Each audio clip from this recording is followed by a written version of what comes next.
In this video, I'll show how to make a pick stitch. To get started, I'll use a thicker thread.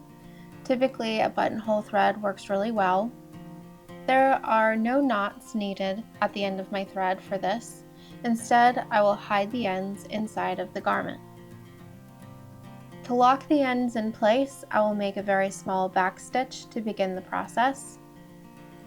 Now that I have this back stitch, I'll begin to create the pick stitch. This stitch is more or less a fancy back stitch. First, I will place my needle through the top surface of the garment and exit where I want the first stitch to look like it's ending, pulling the needle all the way through. Now, I will place the needle behind the spot my needle exited from. This is where I decide how long I want the stitch to be.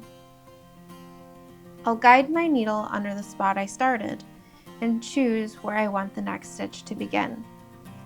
This can be tricky at first because it's easy to forget that this stitch will go backwards before moving forward, making it easy to goof up on the spacing.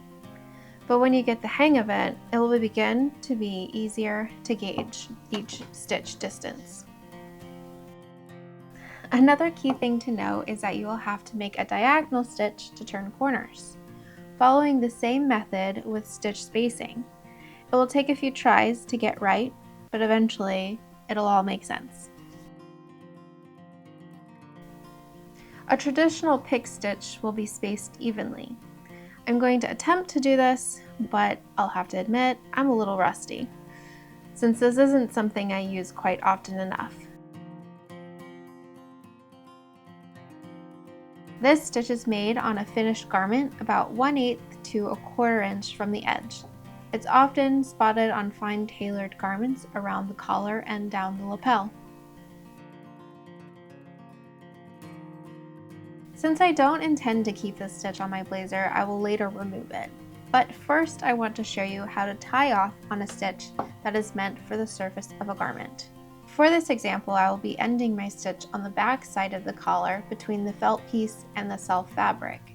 If I was finishing this stitch on the full length of the collar and lapel, I would tie off in the seam line at the end of the lapel.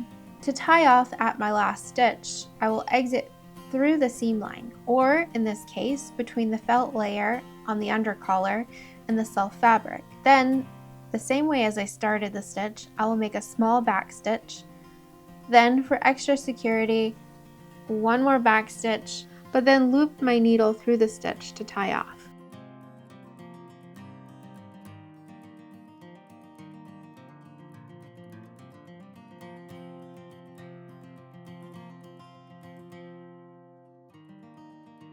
I hope you found this video helpful, and if you did, please give me a thumbs up, subscribe if you'd like to see more, and make sure to share the video with a friend. Until next time, my name is Audra, and I'll see you in the next video.